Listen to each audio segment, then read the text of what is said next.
we don't allow religious symbols at my restaurant or at our restaurants. What does the law say about that? A protest blocks a major New York intersection. A heart transplant is delayed. A patient dies. Does the protest leader bear legal responsibility? Welcome to American Hearings.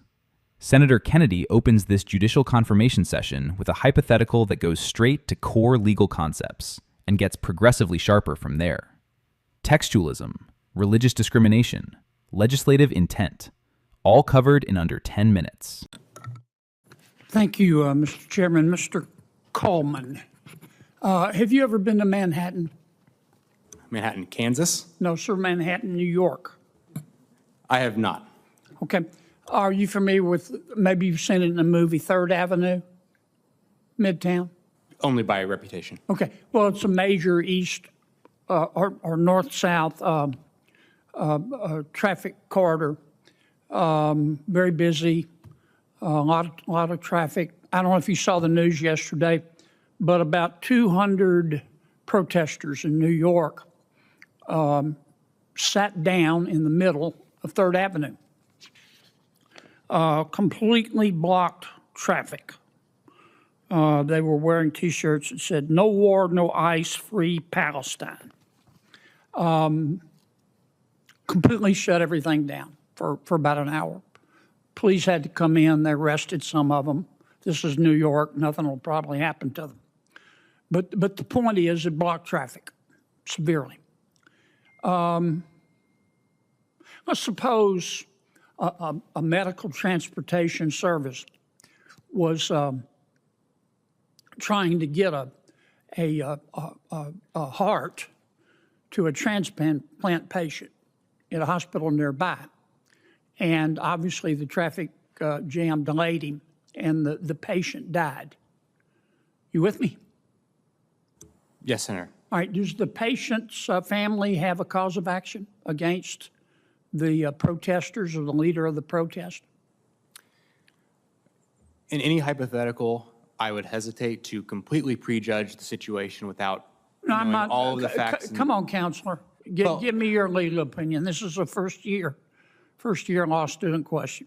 I believe they would, more than likely. I think that would be a matter. What would be the issues that would arise? I just want to understand how you think. Sure. I think that would be. If you're defending the leader of the protest, what's the first thing you're going to say? If I'm defending the leader of the protest? Yeah.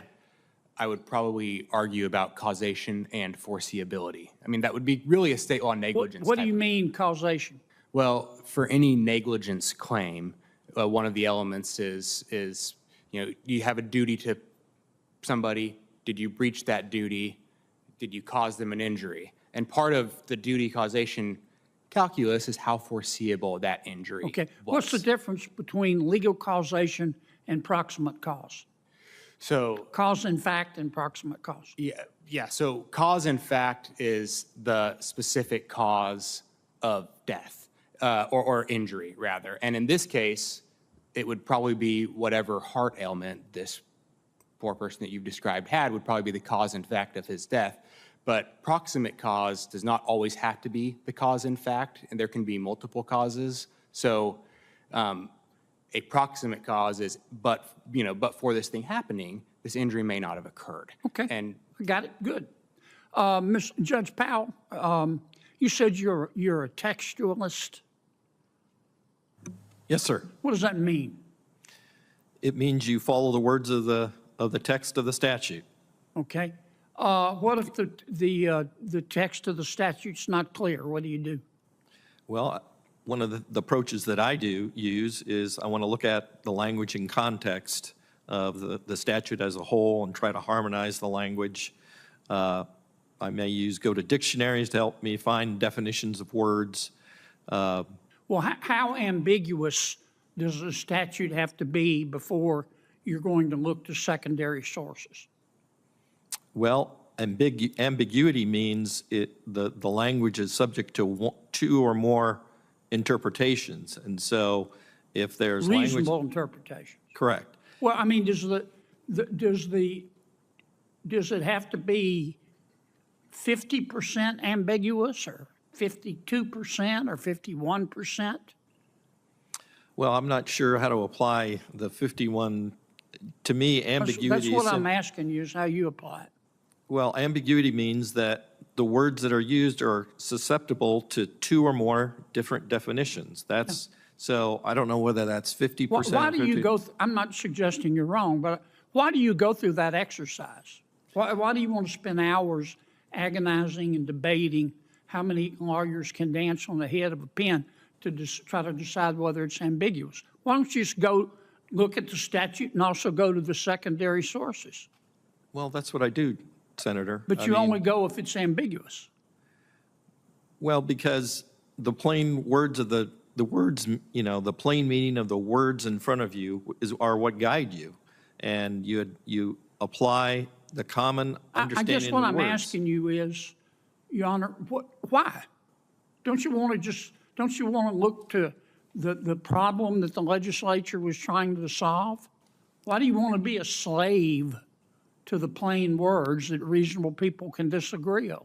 Why don't you just start with, I've got a statute, let me see what problem the legislature was trying to solve in interpreting the statute. I have done that, Senator, and I don't disagree with that approach, But you said you were a textualist. You don't even get to that approach unless the words are ambiguous. correct. I agree with that. And I know. So which is it?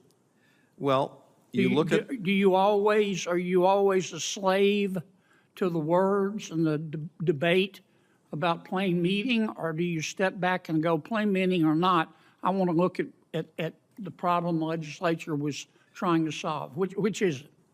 well, Senator, the best way to understand what the legislature Yeah, but intended. first, our chairman's a great guy.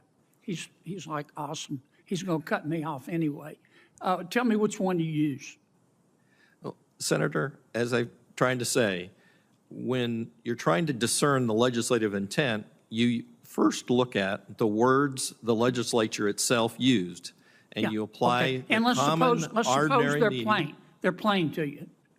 I'm sorry, what? Let's suppose the words are clear. Okay. Then Why you would stop there, right? you apply the words, yes. Okay. Why? Why don't you go, well, I want to get this right. So let me adopt a belt and suspenders approach, even though the words are plain.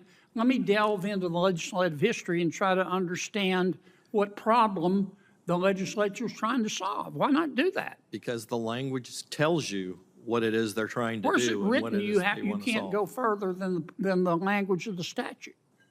Well, again, Senator, if there's some doubt when you look at the Even if words in there's no doubt. context, Not a doubt in your mind.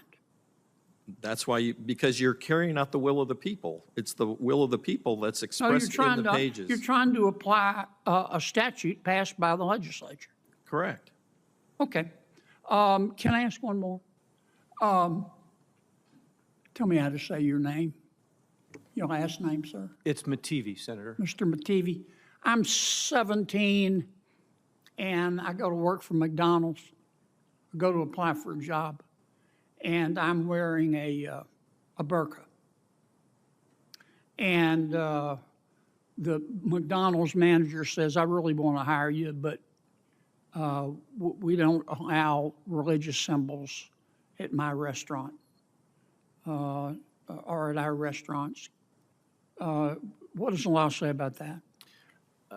The law prohibits the application of a religious test applied by the government, right, not by private employers. So I would say that's the basis of. You sure about that? Well, it depends on whether, I mean, there's other factors, right? Let me just ask you, can McDonald's say, we have a policy against religious symbols and you can't wear a burqa? Who's going to win, McDonald's or the person wearing the burqa? Honestly, Senator, I'm not sure who would win in that situation. I'd need to know more I facts. appreciate your honesty. Thank you. Thanks for your indulgence, Mr. Chairman. Anything for you, Senator. I especially appreciated your commentary. I listened carefully, Eric, and you're right about courage. It's easy to play to the crowds, but when the going gets tough and you got to follow the law and it's not going to be popular. That's what the rule of law is all about. That's right. That's right. Thank you. Welcome back to American Hearings. Kennedy announces up front he's not going to ask nominees how they'll rule on cases. He's going to ask them how they think. That distinction matters, and everything that follows is designed to test exactly that. The protest hypothetical is built for maximum legal complexity in minimum time. A blocked intersection, a delayed organ transport, a death. Does the protest leader face liability? The nominee works through it correctly. Causation, foreseeability, proximate cause versus cause and fact. Kennedy moves quickly through the analysis, confirming understanding before pivoting. The hypothetical isn't random, it's timely, directly referencing real events in New York. Nominees who've been paying attention know the context. Those who haven't reveal something about their preparation. The textualism exchange reappears here. Kennedy clearly uses this as a consistent test across multiple confirmation sessions. The core tension remains. A strict textualist stops at plain meaning, but Kennedy challenges whether that approach truly carries out legislative intent when reasonable people disagree on what plain words mean. The nominee holds the textualist position, but struggles to fully resolve Kennedy's belt and suspenders challenge. The McDonald's hypothetical is the sharpest moment of the session. A job applicant wearing a burqa. A restaurant policy against religious symbols. Who wins? The nominee's honest answer, "I'm not sure, I'd need more facts," is actually the right instinct for a complicated Title VII question. And Kennedy credits it directly. "I appreciate your honesty." That closing acknowledgement is worth noting. Kennedy doesn't reward performance. He rewards candor. And in a confirmation process full of rehearsed answers, that stands out. Subscribe to American Hearings.